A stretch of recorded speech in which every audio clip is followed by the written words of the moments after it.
নমস্কাৰ। আজি আমাৰ institute of urology and kidney disease পূব ভাৰতৰ প্ৰথমখন কিডনি হস্পিটেল, তাৰ কাৰণে এটা গৌৰৱৰ দিন। লগতে অসম তথা উত্তৰ পূৰ্বাঞ্চলবাসী ৰাইজ বা আমাৰ বৃহত্তৰ অসমীয়া জাতিৰ কাৰণে আমি ভাবিছোঁ এটা গৌৰৱৰ দিন। ইয়াতে এটা আমি খুব জটিল বা খুবেই ৰেয়াৰ এটা চাৰ্জাৰী আমি সম্পন্ন কৰিলোঁ, আৰু যিটো আমি যেতিয়া চালোঁ গোটেইবিলাক আমাৰ মেডিকেল জাৰ্নেল বা এনে ধৰণৰ চাৰ্চবিলাক যেতিয়া কৰিলোঁ, দেখা গ'ল যে এই বিশেষ ধৰণৰ অস্ত্ৰোপচাৰটো যিটো খুবেই জটিল আছিলে। দুটা কিডনিতে তেখেতৰ কেঞ্চাৰ ধৰা পৰিছিল, দুইটা কিডনিত। আৰু যেতিয়া সচৰাচৰ কেঞ্চাৰ ধৰা পৰে তেতিয়া ট্ৰিটমেণ্টটো এনেকুৱা হয় যে কিডনিত কেঞ্চাৰ আছে, গোটেই কিডনিটো ওলাই দিব লাগে। কিন্তু যিহেতু তেখেতৰ দুটা কিডনিতে কেঞ্চাৰ হৈছিলে, গতিকে আমি দুটা কিডনি যদি তেখেতৰ ওলাই দিওঁ তেতিয়াহ'লে তাত আৰু ট্ৰান্সপ্লান্ট কৰাৰ বাহিৰে অন্য উপায় নাথাকিব।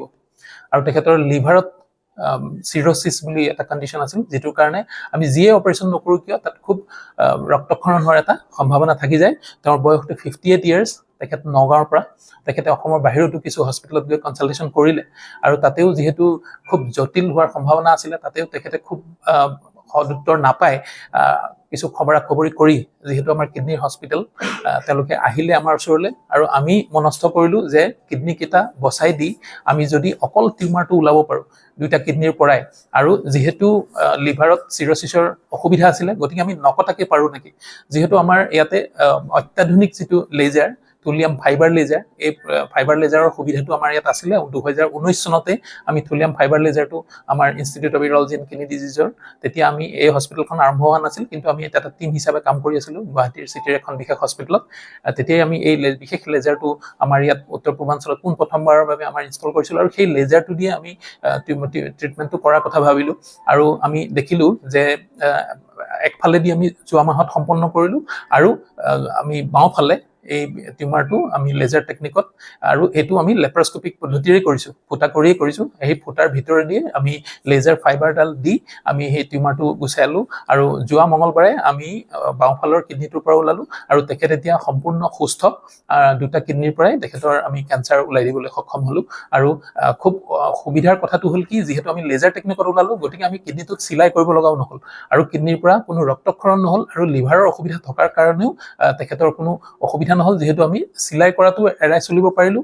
আৰু আমি কিডনিটোত আমি যিটো তেজৰ নলী থাকে, সেই তেজৰ নলীটো আমি ব্লক নকৰাকৈ আমি যিহেতু লেজাৰ টেকনিকত ওলালোঁ, গতিকে আমি কিডনিৰ ব্লাড চাৰ্কুলেশ্যন, কিডনিলৈ যিটো তেজৰ চলাচল কৰা নলীটো, সেই নলীটো আমি ব্লক নকৰিলোঁ। গতিকে চাব গ'লে বহুতকেইটা এডভান্টেজ একেলগে আমি ৰোগীজনক দিব পাৰিলোঁ। আৰু আটাইতকৈ যিহেতু এনেধৰণৰ পৰীক্ষণমূলক এটা বা খুব অত্যাধুনিক টেকনিকেদি আমি কৰিছিলোঁ, গতিকে আমাৰ যথেষ্ট কিছু প্ৰত্যাহ্বান আছিলে, কিন্তু আমি যিহেতু 5জন ইউৰলজিষ্ট, ফুল টাইম ইউৰলজিষ্ট আমাৰ ইয়াতে আছে, গতিকে আমি সম্পূৰ্ণ ৰোগীজনক সম্পূৰ্ণ সুস্থ কৰিবলৈ সক্ষম হ'লোঁ।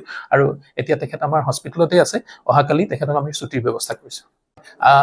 এই ধৰণৰ যেতিয়া অত্যাধুনিক আৰু প্ৰত্যাহ্বানমূলক যেতিয়া এটা অস্ত্ৰোপচাৰ সুকলমে যেতিয়া সম্পন্ন হয়, তাৰ দ্বাৰা অকল ঠিক আমাৰ হস্পিটেলখনেই নহয়, আমাৰ অসম তথা উত্তৰ পূৰ্বাঞ্চল তথা আমাৰ অসমীয়া চিকিৎসকৰ কাৰণে এটা সমাদৰ বা এটা সন্মান গোটেই ভাৰতবৰ্ষ বা পৃথিৱীৰ চিকিৎসা মানচিত্ৰত মই ভাবোঁ এটা জিলিকি উঠিব লাগে। আমাৰ যি অসমীয়া চিকিৎসকৰ যিটো কলা কৌশল, যেতিয়া মই দিল্লী বা আহমেদাবাদত যেতিয়া মই ইউৰলজি পঢ়িবৰ কাৰণে যেতিয়া মই দিল্লীত আছিলোঁ, তাৰপিছত যেতিয়া সৰ্বভাৰতীয় 4ৰ্থ ৰেংক পাই মই যেতিয়া আহমেদাবাদত পঢ়িবলৈ গৈছিলোঁ, তেতিয়াও দেখিছিলোঁ যে আমাৰ অসমীয়া ডক্তৰ বা আমাৰ অসমৰ চিকিৎসকসকল কোনো ক্ষেত্ৰতে পিছপৰা নহয়। হয়তো কলা কৌশলৰ ফালৰ পৰা কিছু উন্নত আহে, কিন্তু আমাৰ কিছু অসুবিধা আছিলে ইনফ্ৰাষ্ট্ৰাকচাৰৰ, যিবিলাক আমাৰ সুবিধা লেজাৰ জাতীয় টেকনিকবিলাক, লেপাৰস্কপিক জাতীয় বা যিবিলাক মেচিন আমাক লাগিছিলে, যন্ত্ৰ পাতি, তাৰ কিছু অভাৱ আছিলে হয়তো 2 দশক বা 1 দশক আগত। কিন্তু সেইবিলাক আমি লাহে লাহে আমি সেই প্ৰত্যাহ্বানবিলাকক আমি লাহে লাহে নেওচিবলৈ সক্ষম হৈছোঁ। আৰু মই ভাবোঁ এইটোৱে এটা সুদূৰ প্ৰসাৰী হয়তো এটা অস্ত্ৰোপচাৰ হ'ব, যিটোৰ দ্বাৰা অসম তথা উত্তৰ পূৰ্বাঞ্চলৰ চিকিৎসা বা অস্ত্ৰোপচাৰ আদি এটা গোটেই ভাৰতবৰ্ষ বা পৃথিৱীত সমাদৃত হ'বলৈ সক্ষম হ'ব। হয়, যিহেতু মই আপোনালোকক জনাইছিলোঁ যে তেখেতৰ লিভাৰত এটা খুব এডভান্স এটা কণ্ডিশ্যন আছে, লিভাৰ ফেইলিয়াৰৰ ফাললৈ তেখেত যাব পাৰে। গতিকে আমি সেইকাৰণেই এই বিশেষ অস্ত্ৰোপচাৰটো বিশেষ লেজাৰৰ দ্বাৰা কৰা আমি চেষ্টা কৰিলোঁ, আৰু সেইমতেদি আমি সম্পন্ন কৰিলোঁ সুকলমে বা আমি কোনো ধৰণৰ অসুবিধা নোহোৱাকৈ আমি কৰিব পাৰিলোঁ। কিন্তু এতিয়া যিহেতু আমি টিউমাৰটো উলিয়াই আনিছোঁ, আমি কিডনীটো উলিয়াই অনা নাই। মই প্ৰথমতে কৈছিলোঁ যে যেতিয়া এটা গ্ৰন্থি এটাত যেতিয়া কৰ্কট ৰোগৰ নিচিনা এটা দুৰাৰোগ্য ব্যাধি যিটো আগতে ভবা হৈছিল যে কেঞ্চাৰ হ'ল মানে ৰোগীজন ঢুকাব, কিন্তু এতিয়া ঠিক তেনেকুৱা নহয়। এই আমাৰ কাৰণে এটা খুব ভাল কথা হ'ল বা ৰোগীজনৰ কাৰণেও যে আমি কেঞ্চাৰটো দুটা কিডনীতে যদিও হৈছে তেওঁৰ কাৰণে এটা খুব দুখৰ বিষয়, কিন্তু আমি কেঞ্চাৰটো প্ৰথম অৱস্থাত ধৰা পেলাব পাৰিলোঁ, খুব ডাঙৰ হৈ নগ'ল, গতিকে আমি অকল টিউমাৰটো ওলাব পাৰিলোঁ। কিন্তু তাৰ যিহেতু আমি টিউমাৰটো ওলাই লৈ আহিছোঁ, সি কিন্তু আকৌ কিডনীটোৰ যিখিনি অংশ বাচি থাকিলে সেই বাচি থকা অংশলৈও কেতিয়াবা হয়তো আকৌ কেঞ্চাৰটো কেতিয়াবা বিয়পি যাবও পাৰে। আমি কেঞ্চাৰটো যিখিনি আমি চকুৰে দেখিছোঁ ওলাই লৈ আহিছোঁ, কিন্তু সি তেজৰ মাধ্যমেৰে কেতিয়াবা কিডনীটোৰ বাকী থকা ভাল অংশলৈও কেতিয়াবা বিয়পিব পাৰে। গতিকে আমি পৰৱৰ্তী সময়ত আমাৰ এটা ফ'ল' আপ প্ৰট'কল থাকিব। প্ৰথমতে আমি 3 মাহৰ মূৰে মূৰে বিশেষ কিছুমান পৰীক্ষা কৰি চাম।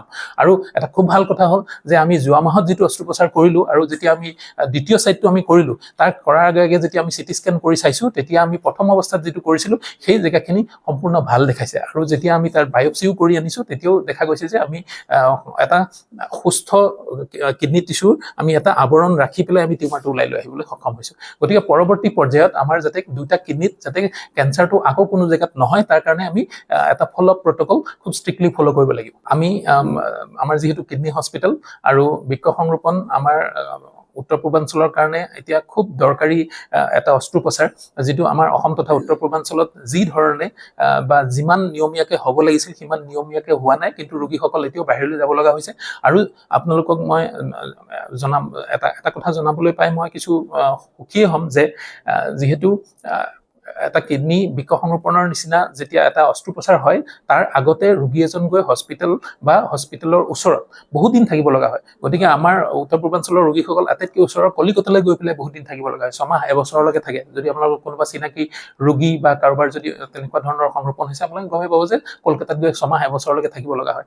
গতিকে এই ধৰণৰ অসুবিধাবিলাক আমি দূৰ কৰাৰ কাৰণে যে অসমতে যদি হয় অস্ত্ৰোপচাৰটোৰ কথাটো বেলেগেই, অহা যোৱা থকা এইখিনি খৰচ আমি কমাব পাৰিম। গতিকে আমি এই বিশেষ হস্পিটেলখন চহৰৰ যান জঁট প্ৰদূষণৰ পৰা বাহিৰত আৰু কিছু বহুলকে আমি ইয়াতে কৰিছোঁ। আমাৰ উদ্দেশ্য এইটো আছিল যে আমি হস্পিটেলৰ ভিতৰতে এটা অতিথিশালাও আমি ব্যৱস্থা কৰিম, যিটো আমাৰ নিৰ্মীয়মান আৰু প্ৰায় শেষ হোৱাৰ পথত। আমি আৰু 1-1.5 মাহৰ ভিতৰত আমাৰ সেই অতিথিশালাটো হৈ উঠিব।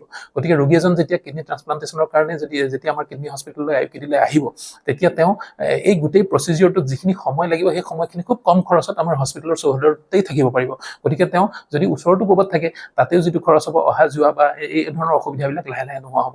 আৰু যিহেতু বৃক্ক সংৰোপণ এটা বহুত ডাঙৰ অস্ত্ৰোপচাৰ আৰু তাৰ কাৰণে হস্পিটেল এখনৰ ইনফ্ৰাষ্ট্ৰাকচাৰ আৰু কিছু আমাৰ চৰকাৰৰ পৰা আমাৰ বহু নথি পত্ৰ লাগে, সেইবিলাকৰ আমি ব্যৱস্থা কৰি আছোঁ। আৰু এটা বিশেষ ডিউৰেশ্যন থাকে যে এখন হস্পিটেল আমাৰ ছাকচেছফুলি 2 বছৰ চলাৰ পিছত চৰকাৰে আমাক কিডনী ট্ৰান্সপ্লান্টেশ্যনৰ সেই বিশেষ পাৰ্মিশ্যনটো দিব। গতিকে আমি ইতিমধ্যে তাৰ কাৰণে কাম কাজ আৰম্ভ কৰি দিছোঁ। মই আপোনালোকক জনাবলৈ পাই খুব সুখী হ'ম যে অসম তথা উত্তৰ পূৰ্বাঞ্চলৰ কাৰণে এটা ভাল খবৰ যে আমাৰ ইনষ্টিটিউট লেভেলৰ কিডনী হস্পিটেল গোটেই ভাৰতবৰ্ষতে মাত্ৰ 5খন হস্পিটেল আছে। এইখনে আমাৰ 5ম হস্পিটেল। 2খন হস্পিটেল আছে হায়দৰাবাদত আৰু 2খন হস্পিটেল আছে আহমেদাবাদত।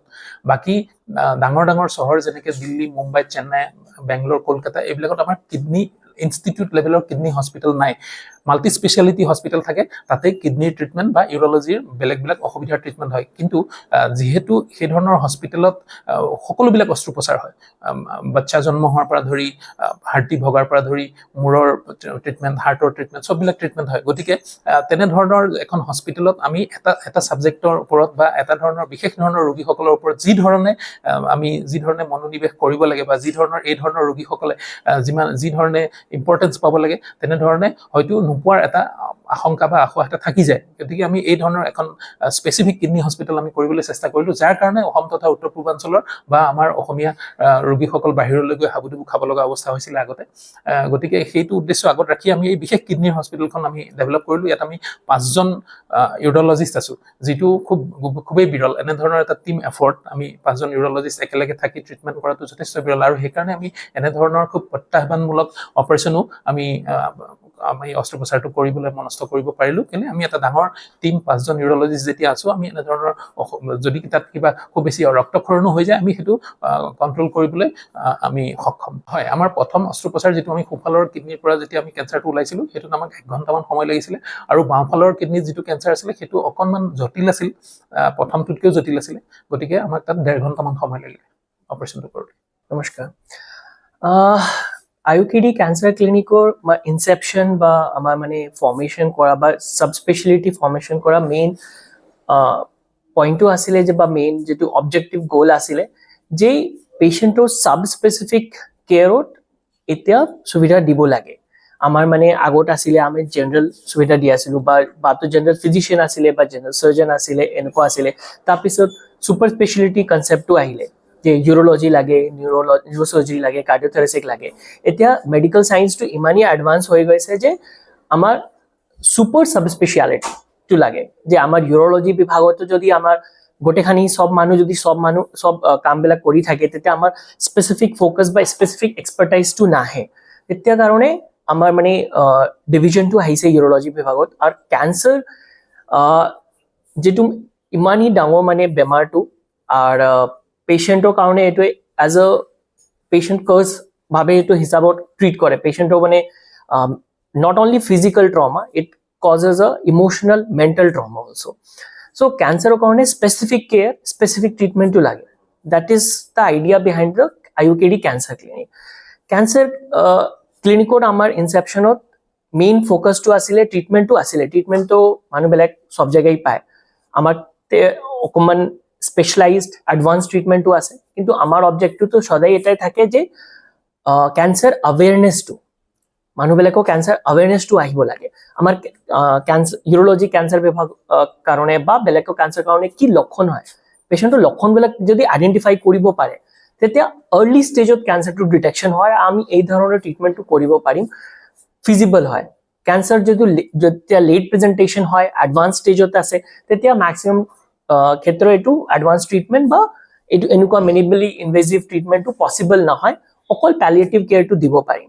কিন্তু আমাৰ যেটো মেইন অবজেক্টিভ ক্যান্সাৰ ক্লিনিকৰ কাৰণে বা এই সুপাৰ সাব স্পেশালিটি ডিভিজন কৰিবৰ কাৰণে যে পেশেন্টৰ অ্যাৱেৰনেছটো আহক, কি সিম্পটমস আছে, কি সিম্পটমস নৰ্মেল হয়, কি সিম্পটমছত আপোনাৰ ৰেড ফ্ল্যাগস বা ডেঞ্জাৰ সাইন্স আছে, পেছাবত তেজ আহা, স্পেসিফিক মানে পেইন সাইড যেটো পেইন আহা বা বেলেগ বেলেগ সিম্পটম, যেটো মই এইটো কাৰণে সদায় অ্যাৱেৰনেছ থাকে সোশ্যাল মিডিয়া মাধ্যমৰ কাৰণে বা পেশেন্ট যেতিয়া আমাৰ আহে এইটো মাধ্যমৰ। আমাৰ বাহিৰত আপুনি যদি চাইছে লিফলেটস বেলেগ বা ষ্টেণ্ডি বেলেগ দিয়া আছে, পেশেন্ট যোনকোনো পেশেন্ট আহিলে একবাৰ এইটো মানে এডুকেশ্যন এটলিষ্ট লগে লগে চলে থাকিব কাৰণে কণ্টিনিউয়াছ অ্যাৱেৰনেছটো ক্ৰিয়েট কৰিব লাগিব in general public, so that cancer can be detected at an early stage, treated at an early stage.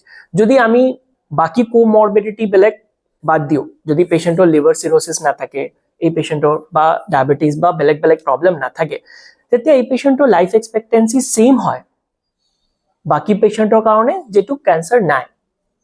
This is the advancement of medical science if we can detect and treat the disease at an early stage. Our goal to give to the society is this: a chance to fight cancer at an early stage for a 100% successful recovery.